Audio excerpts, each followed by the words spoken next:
I'm Eden. Today I'm going to be presenting on empathy in Iliad Book 24.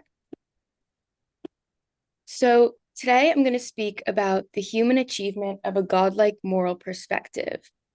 And if I had to give this moral transformation a name, I'd call it empathiosis. And I realize that sounds like some terrible skin disease right now, but to me it really means something beautiful. I'm thinking here of apotheosis, the human transformation to a godlike state, but in terms of empathy. Empathiosis is humane understanding to a divine degree. It's what Virgil's Aeneas called tears that connect with the universe.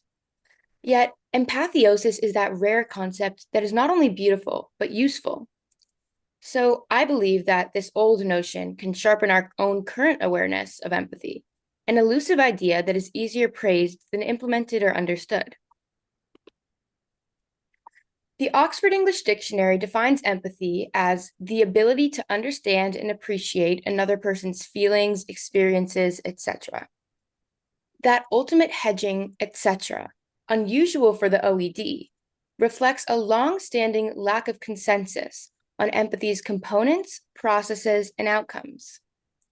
Sigmund Freud could add little to the discussion beyond calling empathy a blend of obscure emotional forces. The recent emergence of empathy studies, an interdisciplinary subfield blending neuroscience, psychology, and philosophy, has perhaps muddied more than clarified matters.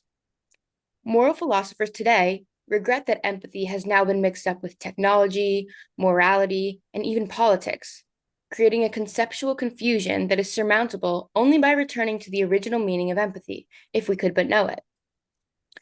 Alas, as one psychologist laments, there are no complete accounts of empathic understanding which might serve as models for detailed analysis. But in fact, we do have an archetypal model for detailed analysis. In Book 24 of the Iliad, when King Priam of Troy kisses the hands of Achilles, the man who killed my son, Achilles breaks down and cries with Priam, seeing things from his enemy's point of view. The 200 lines of the Achilles Priam scene have often been called one of the most moving moments in all of literature, and the episode has a strong claim to being the earliest representation of empathy. Although the ancient Greeks lacked a term for empathy, classicists have recently argued that the ancient Greek word eleos, often translated as pity, really means something more like empathy.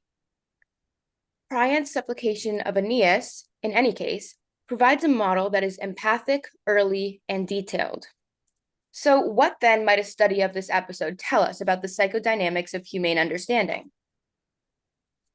So that's the question I've been studying, and I'd like to summarize my findings today. So in briefest terms, my analysis yields a five-fold model of empathy, and the five parts are morality, epiphany, proximity, similarity, and solidarity. And while all five elements catalyze Achilles' empathy for Priam, Homeric epic weights the creaturely solidarities common to humans at most places in time. And so, after explicating each of the five elements, I'll dive deeper into these cross-cultural affinities, which I think hold promise for the promotion of intergroup understanding. So empathy is a virtue in the universal moral code that Zeus enforces as king of the gods. And the Olympians themselves feel eleos.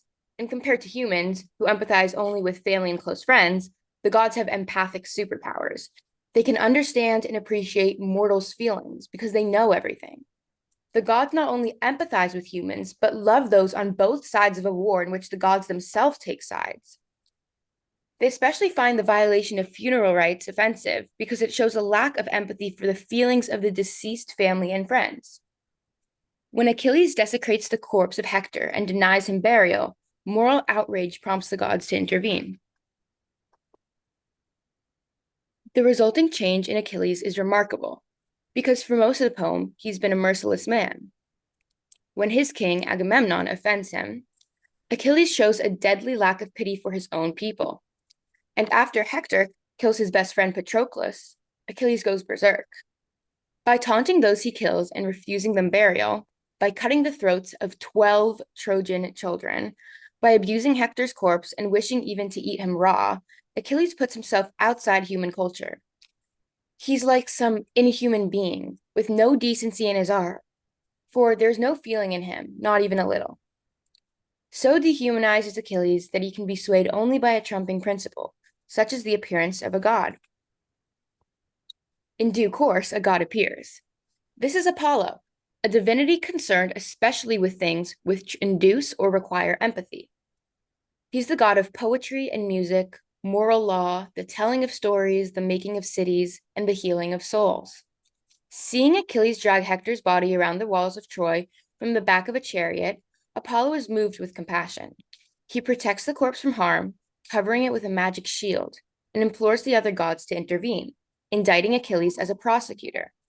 Because Achilles has become a beast and murdered Ilios, the Olympians should help Hector's father Priam retrieve the corpse for proper burial and memorialization.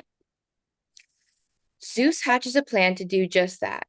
Not even Athena and Hera, who favor Achilles, can defend his abuse of Hector's corpse. The assembly of the gods in Book 24 thus establishes empathy as a divinely mandated moral imperative.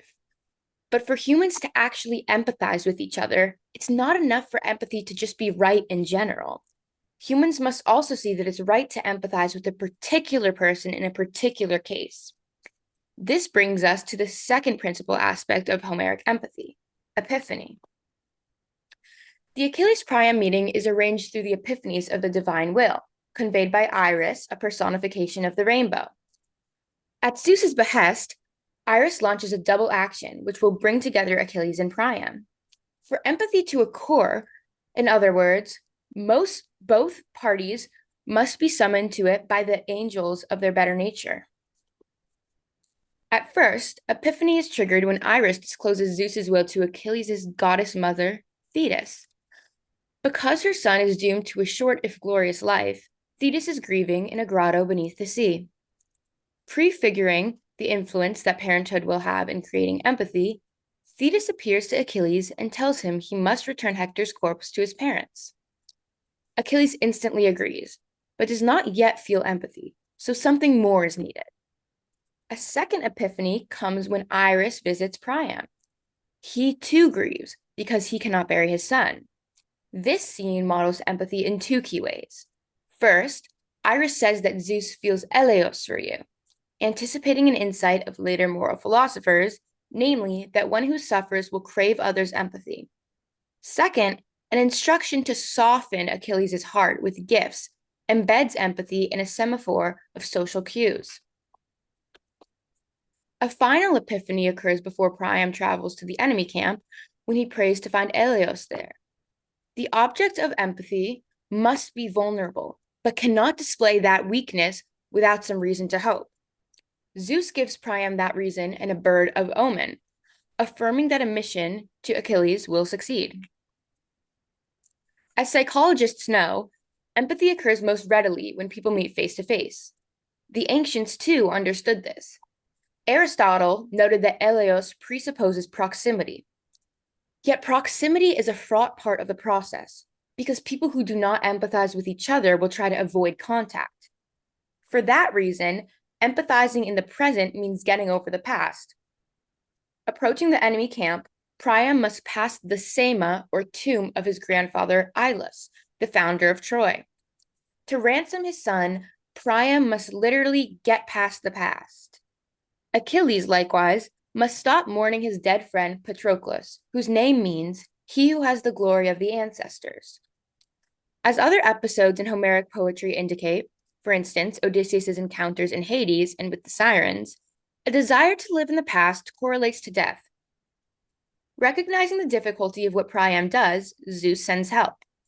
Appearing as a young prince, the god Hermes addresses Priam as father, and Priam calls him dear child, underscoring again the humane influence of parent-child relations. Hermes then uses his magic wand to put Achilles' guards to sleep, suggesting that we must overcome psychological defenses to achieve empathy. Scholars have deemed this journey a catabasis, suggesting that something must die in us before we can empathize with those who are radically other. At Achilles' hut, Hermes leaves Priam to face Achilles alone. Hermes says that a god cannot receive a human welcome, But this isn't true. Telemachus, for instance, entertains Athena. Hermes must leave the scene because the two men brought into proximity must now do work which only men can do. The Achilles-Priam encounter involves supplicating, weeping, comforting, fraternizing, remonstrating, giving, accepting, caring, reconciling, consoling, eating, and sleeping. All of these actions establish or ratify the fourth condition for empathy, similarity. Eleos requires seeing another's troubles as similar to one's own. Aristotle noted that we empathize with those we resemble because we infer that what befalls them can befall us. Recent research concurs that we empathize most with those of our own class or with similar experiences. Yet empathy can also arise from analogy. As Gregory Nagy puts it, Achilles really hates Priam, and he really hates Hector even more. But he starts thinking, well, Hector has a father, and I have a father. Look at the way that father is grieving. So analogies are ways in which you can connect. Think of your father, Priam says as he clasps Achilles' knees. An old man like I am, at the cruel edge of old age. Empathize with me, remembering your own father. I have endured to do what no other man on earth has done. I have brought to my lips the hands of the man who killed my son. With these words, Priam breaks the wrath of Achilles. Achilles takes the old man by the hand, and both men weep in remembrance. Priam cries for his son, and Achilles cries for his own father, and for Patroclus, and the sound of their wailing fills the house. Achilles then helps Priam to his feet and consoles him by discoursing on their common humanity. He begins by echoing and sympathizing with Priam's description of his misfortunes, showing that Priam's feelings are intelligible to him. Poor man, you have surely endured many sorrows in your heart. How could you bear to come into the eyes of a man who has killed many of your brave sons? This intelligibility of another's emotions is precisely what the moral philosopher Olivia Bailey has recently suggested as a defining feature of empathy. Achilles then notes their shared human vulnerability, contrasting the fates of mortals and the carefree gods. Human beings, in order not to threaten to be greater than their divine parents, must die. This is the epitome of the human condition more generally. Achilles is the cardinal case of this. He had to be born to a mortal father in order not to be able to overthrow Zeus. We are the only humans who know we will die, and that knowledge makes us more than animals. It makes us humans. Acceptance of the similarity and predicament conduces to empathy. When our projects are equally futile and all lives ultimately tragic, we might as well be kind together to each other while we can. Finally, Achilles backs his words with empathic actions. He oversees the washing of Hector's body and personally places it on Priam's wagon. For Achilles to achieve empathiosis, only one last element remains.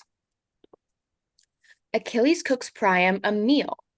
What is more, he personally carves and serves the meat, an honor reserved for, in his words, the men I love most. This meal symbolizes the fifth element of empathy, a feeling of human solidarity. This solidarity is a function of what Michael Nagler calls the creatural enjoyments, or what Michael Lynn George calls the purely creatural aspects of our condition. Homeric empathy typically emerges just after ritual feasting, marked by the phrase, autar epe posios kai edetuos ex eron hento, when they had put aside their desire for eating and drinking. This phrase appears 21 times in Homeric poetry, 7 times in the Iliad, and 14 times in the Odyssey, and each occurrence prefigures a representation of empathy. The correlation is striking. In the Iliad, empathy is induced on the average 7 lines after the satiety phrase, and the Odyssey 9 lines after it.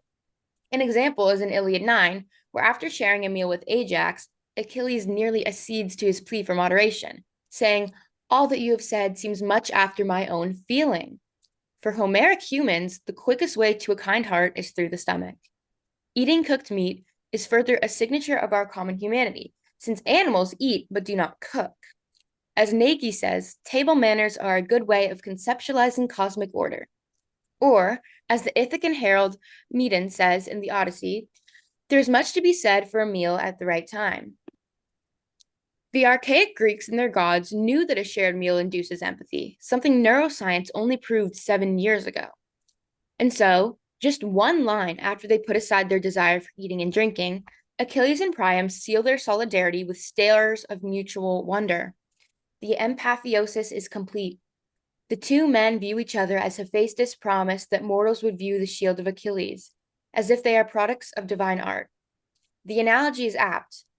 Because divine morality and epiphany have brought Achilles and Priam into proximity, they grasp their similarity and feel solidarity. These archaic moral dynamics delineate three aspects of empathy that I suggest remain relevant today. First, empathy is a transcendent ethical principle. When we lose our empathy, we lose moral standing and metaphysical favor. Second, when achieved, empathy is wondrous. Humans are most divine when most humane. But third, empathy between humans isn't easy. Both parties to it require external priming or moral messaging. It takes two to empathize, and for Achilles and Priam, it takes more than that. It takes 5 gods to make these two humans empathize.